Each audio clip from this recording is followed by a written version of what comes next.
کہ بہرحال تحریک انصاف کو اب قانونی جنگ لڑنا ہوگی. سڑکوں پر صرف آنے سے ہی مسئلہ حل نہیں ہوگا. ایک پریشر کس پر ڈالنا ہے؟ عدلیہ پر بھی ڈالنا پڑے گا، حکومت پر بھی پریشر ڈالنا پڑے گا. کوئی بھی تیار نہیں ہے وہ الیکشن کروانے پر، اور خود جب وہ نااہل ہو گئے ہیں. تو اب یہ 2-3 محاذ تحریک انصاف کے لیے ہیں. ایک تو الیکشن کے لیے وہ کوشش کر رہے ہیں کہ جلد از جلد ہو جائیں.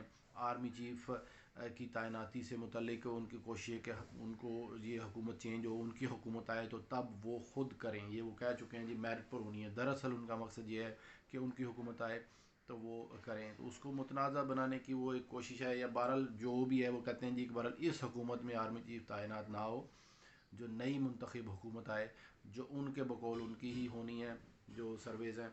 تو وہ بہرحال. اور تیسرا وہ یہ چاہتے ہیں کہ اگر ان کو رکھا جائے تو جلد از جلد الیکشن ہو تو بعد میں آرمی چیف کو وہ تعینات کیا جائے. اگرچہ کہ ابھی تازہ ترین جو آرمی چیف کے حوالے سے جو خبریں ہیں، جو ٹویٹس ہیں، ان کے مطابق آرمی چیف نے کہا ہے کہ اگلے 5 ہفتوں میں 5 ہفتے ہی غالباً ان کا ہے، اور 29 نومبر تک ان کی ڈیو جو ریٹائرمنٹ ہے وہ ہو جائیں گے. آج انہوں نے پھر اس بات کو کنفرم کیا ہے کہ وہ ریٹائرڈ ہو جائیں گے اور سیاست سے آرمی اب دور ہے.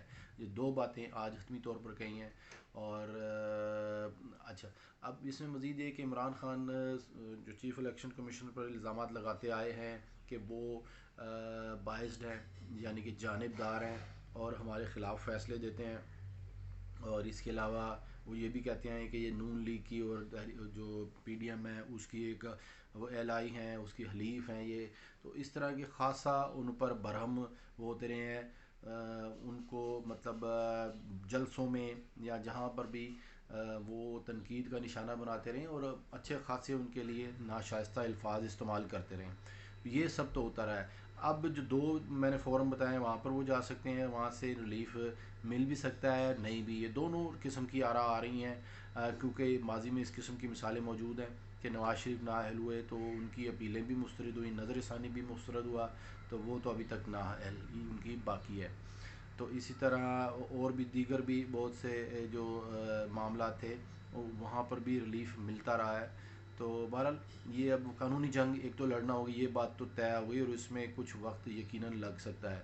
تو فوری طور پر جو یہ ایک گورنمنٹ چینج ہونے والی بات تھی تو وہ بھی بیک گراؤنڈ میں چلی گئی ہے. تو تحریک انصاف کو اب یہ دوہری کوششیں اور جنگ لڑنا ہوگی. ایک تو اپنے چیئرمین کی نااہلی ختم کروانے کے لیے، اور دوسرا پھر حکومت کو ختم کروانے کے لیے. تو صرف یہ بات ہمیں اب یہ سمجھ آ رہی ہے کہ صرف عوام کو موبلائز کر کے یا عوام میں مقبولیت لے کر ہی آپ وہ صرف آگے نہیں بڑھ سکتے ہیں یا اقتدار میں نہیں آ سکتے ہیں. آپ کو قانونی داؤ پیچ بھی پورے اپنے رکھنے ہوتے ہیں اور اپنے جو معاملات ہیں اور قانونی معاملات بالخصوص ان میں اپ ٹو ڈیٹ ہونا پڑتا ہے. اگرچہ کہ ہو سکتا ہے کہ آپ ریلیف آپ کو ملے، لیکن آپ مقبول لیڈر ہوں، سب کچھ ہوں، الیکشن بھی جیت سکتے ہیں آپ. تحریک انصاف کی بات ہم کرتے ہیں جب تو، لیکن یہ کہ اگر آپ کا لیڈر اس طرح نااہل ہو جائے اور نااہلی برقرار رہے تو یہ ساری کاوشیں کارگر ثابت نہیں ضائع جائیں گی. تو اب بہرحال یہ بڑی خبر ہے. تحریک انصاف یقیناً اس میں حکمت عملی طے کرے گی اور متبادل کے طور پر ابھی فوری طور پر متبادل کے طور پر کسی کو چیئرمین مقرر کرنا ہوگا، کیونکہ نااہل جب ہو گئے تو وہ چیئرمین عمران خان اب نہیں ہے. اب وائس چیئرمین جو شاہ محمود قریشی ہیں وہ مضبوط امیدوار ہیں، وہی پارٹی کی کمان سنبھالیں گے. اور وہ جس طرح مسلم لیگ نون نے کیا کہ پارٹی کا صدر بنا دیا تھا جو نواز شریف کو، پھر وہاں سے بھی صدارت سے بھی ان کو ہٹایا کیونکہ نااہل شخص جو صدر بھی نہیں رہ سکتا. یہ بھی سپریم کورٹ کا فیصلہ ہے کہ وہ پارٹی کا بھی صدر نہیں رہ سکتا، تو لہذا عمران خان بھی اب نہیں رہ سکتے. تو اب وہ تاحیات قائد ہی بن سکتے ہیں. تو قائد اس وقت ان کو کہا جائے گا، یہی امید ہے. بہرحال باغ دوڑ تو سب وہی سنبھالیں گے، لیکن جو قانونی داؤ پیچ ہیں یا قانونی طور پر ان کو یہی کہا جائے گا. اور پارٹی جو الیکشن کمیشن میں جو رجسٹرڈ ہوگی یا جو بھی ہوگا اس کی باغ دوڑ نئے چیئرمین کے ذریعے وہاں پر رجسٹرڈ ہوگی یا وہی ان کا وہاں پر ریکارڈ ہوگا. تو یہ ابھی تک کی خبریں ہیں. اس میں مزید بھی کچھ ڈیولپمنٹس ہو رہی ہیں. آرمی چیف کا بھی آپ کو بتا دیا ہے کہ وہ انہوں نے ایک بار پھر اس عزم کا اظہار کیا گیا ہے ان کی جانب سے کہ وہ 5 ہفتوں میں یعنی 29 نومبر تک وہ ریٹائرڈ ہو جائیں گے, اور جو پاک فوج ہے وہ اب سیاست میں حصہ نہیں لے گی. باقی ورلڈ کپ کے دن ہے, زیادہ شائقین میچ کا انتظار کر رہے تھے سنڈے کا, تو امید یہ ہے کہ اب آج کا دن اس میں گزار کر جو شائقین ہیں وہ میچ کی جانب مصروف ہوں گے. بہرحال یہ فیصلے آئے ہیں اور یہ بڑا فیصلہ ہے ملکی سیاست میں, اور ایک بڑی جماعت کے قائد کو نااہل کیا گیا ہے. تو اگر یہ درست فیصلہ ہے تو یہ ہمیں یہ اس چیز کو اکنالج بھی کرنا چاہیے کہ اب بڑے فیصلے آ رہے ہیں اور اس سے بھی بڑے فیصلے آ سکتے ہیں.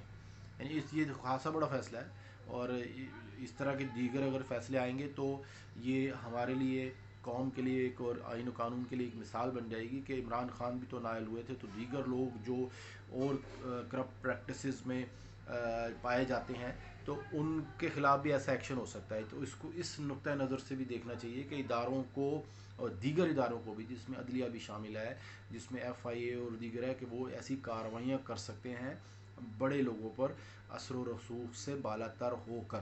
تو اس بات کو جو ہے نا وہ بھی کنسیڈر کرنا چاہیے کہ ادارے اب اس لیول تک ہیں کہ کسی بھی لیڈر کو خاطر نہیں لاتے اور آئین و قانون کے مطابق فیصلے دیتے ہیں.